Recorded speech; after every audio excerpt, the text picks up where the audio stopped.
こんばんは、ゆうかです。この動画を投稿するときは多分5月になってるかと思うんですけれども、もう1年のうち5ヶ月も経っちゃったんだと思うと、すごい時間の速さに驚いております。5ヶ月どこ行った？さて、今回作っていくのはこちら。じゃーん。フィギュアライズメカニクスのユルマの可変式ナンバー19バイクです。前回のサンドランドの動画でも言ったんですけれども、私鳥山明先生のメカニックデザインすごい好きなので、先生の訃報のニュースがあった頃にこういった乗り物のプラモデルだったりフィギュアだったりを求めて中野ブロードウェイに行ってきたんですけれども、プラモデルは全然見かけなくて、フィギュアは何個かあったんですけれども、すごいプレネでとても買えるもんじゃなかったです。帰ってネットで調べて、こちら1万円ぐらいで売ってたので買ってもいいかな、フィギュアのプレネに比べたら安いもんだよねと思って買ってしまったんですが、この撮影前にスマホでちょっと調べてたら DMM で2024年4月再生産なんて書いてあって、プレネで買えたじゃんってなりました。これをポチった時に再生産情報が出てれば絶対そんなことしなかったのにとちょっと悔しいんですけれども、サンプル画像の数々でめちゃめちゃかっこかわいいので、今回も全力で楽しんでいきたいと思います。それでは本編をご覧ください。それでは開封していきます。色付きのランナーが11枚、クリアのランナーが2枚、ポリキャップのシートが2つ、シールと水転写デカールが1枚ずつ、タイヤのパーツだと思われるものが3つ、バネのパーツが2つ入っていました。説明書は冊子になってます。この表紙も裏面も最高すぎる。あんまり区切る必要はないかなとも思うんですが、まずはエンジンと後輪から作っていきます。タイヤのホイールのランナー、メッキシルバーで塗装しようかなと思ってたんですけれども、その必要がないぐらいすごいキラキラしてます。これはすごい高級感が素組みでも出そう。パーツ数は29パーツ。こういうパーツだったり、こういうパーツだったり、めちゃくちゃメカニック感があるし、色合いも最高にかっこいいです。タイヤのゴムの部分のパーツはこのようにグニグニする素材でできています。本当のタイヤみたい。いや、本当のタイヤはもっと硬いですよね。ここは簡単、はめ込むだけ。この時点でこのキットのクオリティの高さがわかる気がする。作り出しの段階で完成が楽しみになるキットはだいたい紙キットと相場が決まっています。この歯車が描かれているところですが、このパーツをかぶせてしまうみたいです。もったいない。きっとギアを変える部分ですよね。見えないところまで作り込まれていてこだわりを感じます。ここでこのバネのパーツを使っていきます。ここに差し込んで上からパーツを合わせるとグニグニできます。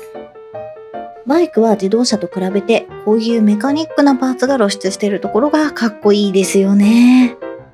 私はバイクの知識がないのでわからないのですが、実際のバイクと構造を比較しながら作るのも楽しそうです。はい、エンジンと後輪のパーツができました。もうこの段階で私結構満足度高いです。すごくいい出来。見てください。タイヤも動く。シートも動かすことができます。こういう細いパイプのパーツはこっちのメッキと合わせてメッキシルバーなどで塗ってあげたらかっこよくなりそうな気がします。が、一旦素組みで全部組んでみたいので、今回は部分塗り保留します。ご了承ください。次は前輪を作ってさっきのパーツと合わせるところまでやってみます。パーツ数は26パーツ。後輪はタイヤ1つですが、前輪は2つあるようです。タイヤのパーツ、上下に突起が残るんですが、こっちは間違えて切ってしまったので、ちゃんとつくか心配です。タイヤの素材のおかげか特に問題なさそうでした。よかった。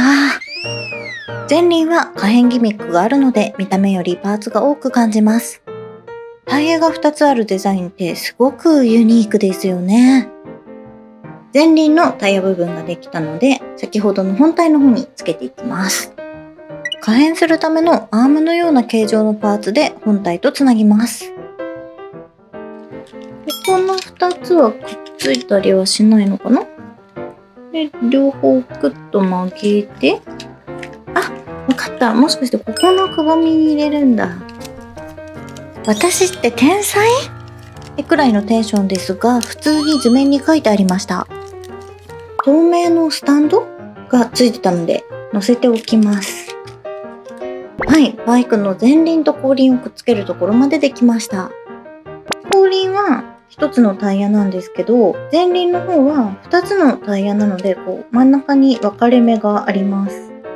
可変キットなので、おっとっとっと、このように、ちょっと怖いですけど、タイヤを引き伸ばして別の形にしたり、このように曲げてはめ込むことで収納してバイク形態にすることができるみたいです。次はハンドルとカウリングというパーツになるみたいです。これでバイクの部分は完成になります。パーツ数は31パーツ。この部分に19のマークがつくようです。この辺はシールを貼っておきます。あまりにおかしかったら書くかもしれない。いや、こんな細かいのはさすがに書けないか。ドラゴンレーダーは中にシールを貼って上からクリアパーツをかぶせる作りになっています。これはどうだろうな。クリアパーツの方にも格子状の線が描かれていて、中の盤面が見えなくなってしまいました。こういう時はどうしたらいいんだろう。有識者の方よかったら教えてください。ハンドルのパーツも動くギミックがあるので、どこにどう収まるのかちょっと苦戦しました。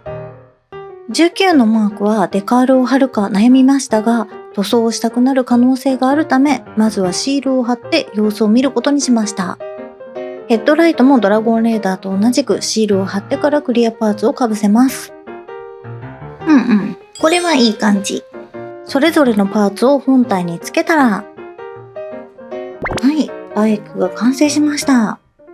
無塗装にシールにもかかわらず、めちゃくちゃかっこいいです。デザインが最高すぎて言うことなしって感じです。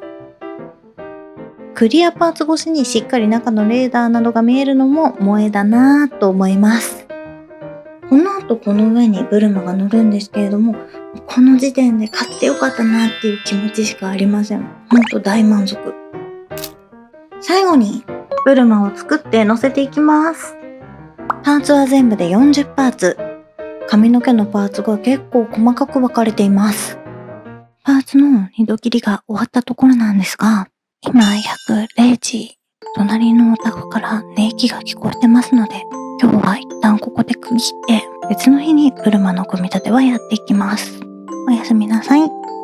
隣のいびきが聞こえない家に住みたい人生だったなぁ。床を気を取り直して作っていきます。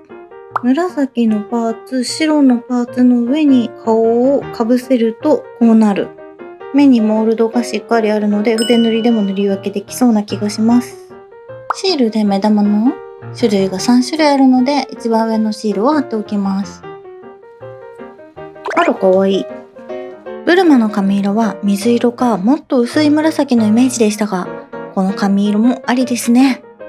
美少女は何色だって似合う。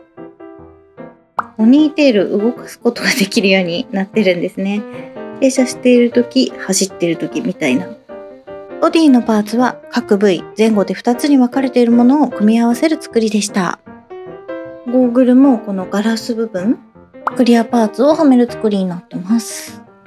ゴーグルのフレームや腰のベルトなど塗り分けされてない箇所はシールがついていました。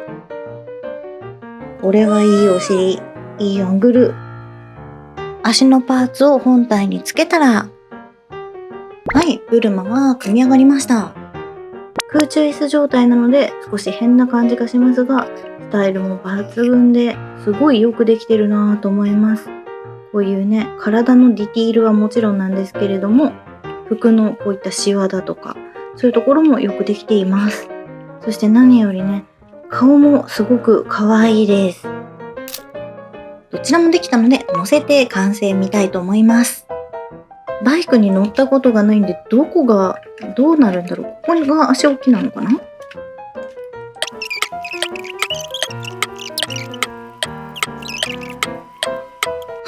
ブルマの可変式ナンバー19バイクの完成です。いいキットは素組みでもクオリティが高いことがよくわかりました。バイクの組み立てでメカニック欲が満たされ、ブルマの組み立てで美少女欲が満たされて最高。一つで二度美味しいです。やはりこのメッキパーツがいい味を出してます。中を開けても可動ギミックがちら見えして心躍ります。よく見るとここ、給油タンク口でしょうか。よくできてます。そしてブルマもめちゃくちゃ可愛い。2018年発売のキットにしてはかなり美少女なのではないでしょうか。近くで見ると髪の合わせ目が見えますが、さほど気になりません。ただボディの方は服などのシワに紛れているようで、境目が結構目立つので合わせ目消ししてあげたいですね。そして何よりこのプリケツたまりません。横から見るおっぱふんげふんげふん。とにかくビプラとしても素晴らしいです。さて、ここから変形、バイペダルモードとやらに変えてみます。左右に2つ追加するアームパーツがありますが、他は組み替えなどなく、パーツを伸ばしたり位置を変えることによって変形が可能です。ほぼ完全変形と言えますね。ロマンティックあげるよ、ロマンティックあげるよ、そんなことを歌ってる場合じゃない。ロマンが溢れすぎています。あまりに熱中してカメラが傾いているのも気づきませんでした。変形にかかった時間は14分。なかなか苦戦しましたが、ここまで変形するのすごくないですか？2つに分かれていた前輪が足置き場になるなんて発想思いつかないですよね。ほんとデザインが素晴らしすぎる。動いてる姿が想像できますもんね。シールドがちゃんと顔の前に来て頭がすっぽりはまるのもすごいです。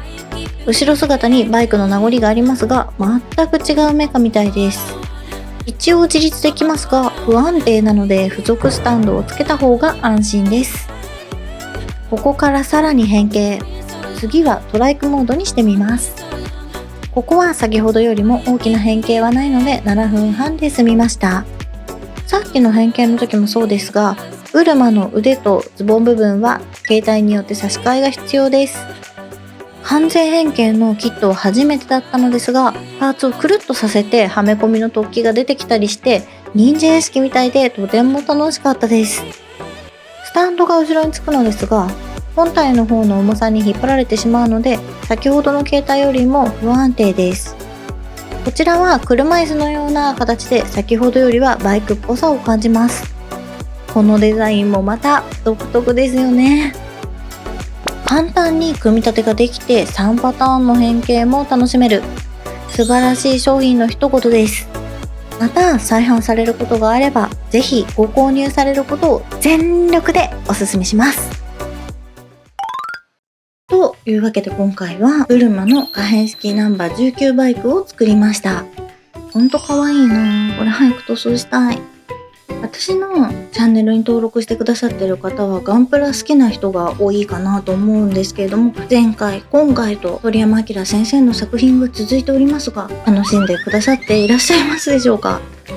一応私はガンプラ限定で活動してるわけではないので、こういったガンプラじゃない作品もちょこちょこ作っていくんですけれども、そろそろガンプラが見たいよとかご要望がございましたらコメント欄で教えてください。ライブ配信で積みプラが見たいとリクエストいただいたので、近々その撮影をする予定です。そちらもお楽しみに。今回も最後まで見てくださってありがとうございます。この動画がいいなと思ってくださった方はぜひチャンネル登録とグッドボタンで応援よろしくお願いいたします。それではまた次の動画でお会いしましょう。バイバーイ。